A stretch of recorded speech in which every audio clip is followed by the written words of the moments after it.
নমস্কাৰ জব আৰু কেৰিয়াৰ টিভিৰ অন্য এটা ইনফৰ্মেটিভ ভিডিঅ'লৈ আপোনালোকক স্বাগতম জনাইছোঁ। আজিৰ এই ভিডিঅ'টোত মই আপোনালোকক দেখাম বঙাইগাঁও ৰিফাইনাৰী লিমিটেড আৰু পৰা কিছুমান ভেকেঞ্চিজ আহিছে আৰু সেই ভেকেঞ্চিসমূহৰ বিষয়ে আপোনালোক যদি এলিজিবল আৰু ইণ্টাৰেষ্টেড হয় তেন্তে এপ্লাই কৰি দিব পাৰিব। আৰু তাৰ আগতে এতিয়ালৈকে যদি আপোনালোকে মোৰ চেনেলটো ছাবস্ক্ৰাইব কৰা নাই ছাবস্ক্ৰাইব কৰি ল'ব আৰু লগতে বেল আইকনটো প্ৰেছ কৰি দিব যেতিয়া মই ইনফৰ্মেটিভ ভিডিঅ'সমূহ দিম আপোনালোকৰ ওচৰত ন'টিফিকেশ্যনটো আহি যাব। এই বঙাইগাঁও ৰিফাইনাৰী লিমিটেডত 5টা ভেকেঞ্চি ওলাইছে আৰু এই 5টা ভেকেঞ্চি মই আপোনালোকক এতিয়া দেখাই গৈছোঁ। প্ৰথম যোনটো ভেকেঞ্চি হৈছে সেইটো মেডিচিন বিভাগত ওলাইছে। ইয়াৰ কাৰণে বিচাৰিছে MD medicine from a recognise institute with 1 year post qualification experience.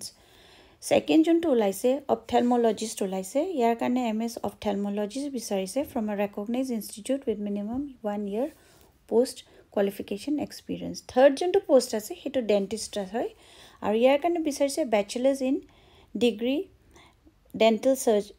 ইয়াৰ কাৰণে বিচাৰিছে bachelors degree in dental surgery from a recognise university with 1 year minimum post qualification experience.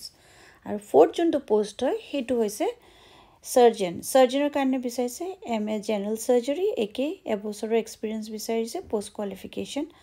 আৰু তাৰপিছত এটা আহিছে পোষ্ট সেইটো হৈছে কণ্টিনজেণ্ট ডিউটি মেডিকেল অফিচাৰ আৰু এই পোষ্টটোৰ কাৰণেও বিচাৰিছে MBBS with completed internship and registration with medical council of India. এই পোষ্টকেইটাৰ কাৰণে যদি আপোনালোক এলিজিবল আৰু ইণ্টাৰেষ্টেড হয় তেন্তে আপোনালোকে সকলোবিলাক ডকুমেণ্ট লৈ পেলাই ইণ্টাৰভিউৰ কাৰণে যাব লাগিব। 20 তাৰিখে মেডিচিন অপথেলমলজিষ্ট ডেণ্টিষ্ট আৰু চাৰ্জন পোষ্টৰ কাৰণে আছে আৰু বাকী যোনটো কণ্টিনজেণ্ট ডিউটি অফিচাৰ পোষ্ট আছে সেইটোৰ কাৰণে 21 তাৰিখে আছে। 20 আৰু 21 তাৰিখে ইণ্টাৰভিউ আছে 9:30 বজাত আৰু এই ইণ্টাৰভিউৰ লোকেশ্যনটো হৈছে Bongaigaon refinery limited hospital IOCL corporation Bongaigaon BGR township PO Dhaligaon district Chirag pin 783385। এইটো এড্ৰেছত আপোনালোকে গৈ পেলাই 9:30 বজাৰ ভিতৰত যোনকেইটা পজিশ্যনৰ কাৰণে আপোনালোকে এপ্লাই কৰিব সেইকেইটাৰ কাৰণে আপোনালোকে ইণ্টাৰভিউ দিবলৈ যাব পাৰিব যদি আপোনালোকৰ এলিজিবিলিটি মিলে। ইয়াৰ পিছত নেক্সট আৰু কেইটামান ভেকেঞ্চিৰ বিষয়ে মই আপোনালোকক জনাবলৈ গৈ আছোঁ। সেইকেইটা আহিছে অসমৰ পূৰবী ডায়েৰীত। ইয়াৰ কাৰণে মেনেজাৰ সহায়ক আৰু কাৰ্যবাহী খালী পদ আছে আৰু যোনটো ষ্টাৰ্টিং চেলাৰী কৈছে এইটো 40,000ৰ পৰা আৰম্ভ হ'ব। এতিয়া মই আপোনালোকক ভেকেঞ্চিসমূহ দেখাই গৈছোঁ কি কি আছে। এইখন হৈছে অফিচিয়েল ৱেবছাইট, তাতে গ'লে আপোনালোকে এই এডভাৰটাইজমেণ্টটো পাই যাব আৰু কৈছে যে এইটো যোনটো ইয়াতে এনেকৈ দিছে applicants are advise to go' through the general guidelines for filling up the online application form. ইয়াতে কাৰেণ্ট অপেনিংছৰ ইয়াতে ডিটেইলছ অফ এডভাৰটাইজমেণ্টটো ইয়াত পাই যাব।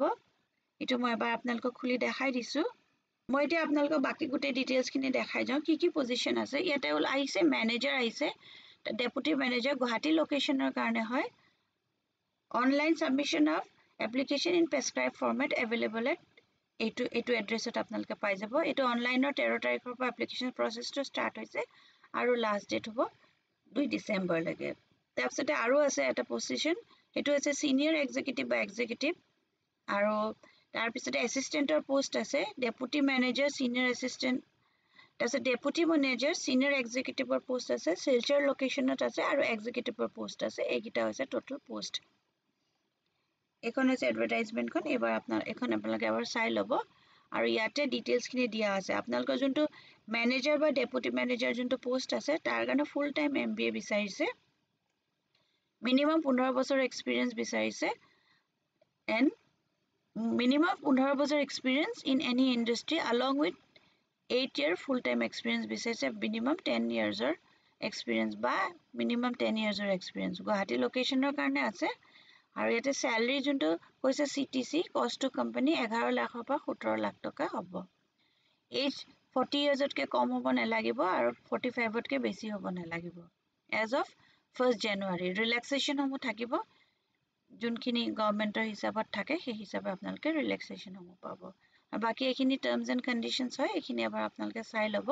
এইটো যোনটো ফাৰ্ষ্ট পজিশ্যনটোৰ কাৰণে আছে।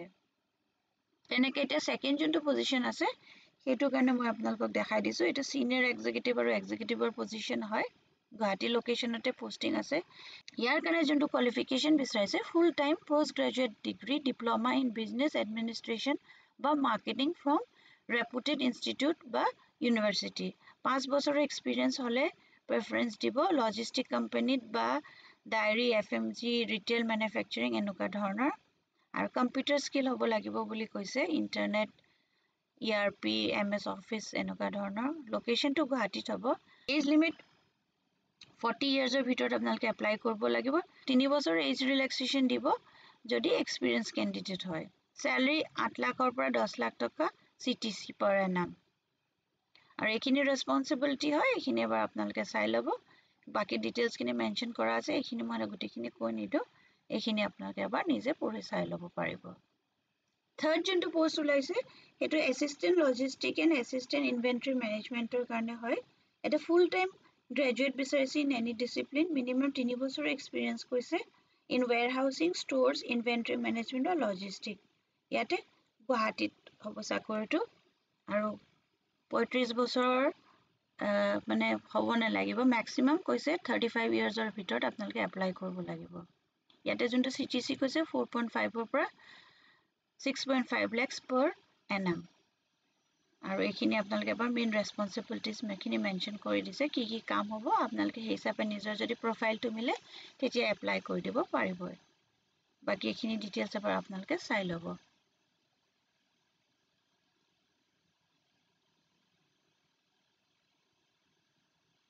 ফৰ্থ যোনটো পজিশন আছে এটো হৈছে ডেপুটি মেনেজাৰ সিনিয়ৰ এক্সিকিউটিভ ইয়াৰ কাৰণে full time post graduate degree diploma in business administration বিচাৰিছে তাৰপিছতে 7 পৰা 10 বছৰ ফুল টাইম এক্সপিৰিয়েন্স বিচাৰিছে আৰু শিলচৰ লোকেশনত হ'ব আৰু এইখিনি হৈছে বাকি ৰেসপন্সিবিলিটিখিনি এইখিনি আপোনালোকে যদি আপোনালোকৰ এলিজিবিলিটি মিলে আৰু আপোনালোকে যদি শিলচৰত থাকে তেন্তে পোষ্ট গিটাৰ কাৰণে এপ্লাই কৰি দিব পাৰিব এই ভেকেন্সিখিনিৰ কাৰণে অল ওভাৰ অসমৰ পৰা এপ্লাই কৰিব পাৰিব কিন্তু যদি আপোনালোকৰ নিজৰ জায়গাতে হয় তেতিয়া আপোনালোকৰ কাৰণে বেছি কনভিনিয়েন্ট হ'ব আৰু এটো লাষ্ট যোনটো ভেকেন্সি হৈছে এটো যোনটো ওলাইছে এটো সেলস এক্সিকিউটিভ বা ডিস্ট্ৰিবিউশন এণ্ড লজিষ্টিক মেনেজমেন্টৰ কাৰণে হয় ইয়াতো ফুল টাইম ডিপ্লোমা বিচাৰিছে আৰু কৈছে must have 5 years of experience in must have 5 years of আৰু কৈছে must have 5 years of full time experience for graduate but 3 years full time experience for postgraduate আৰু বাকি কম্পিউটাৰ নলেজ বিচাৰিছে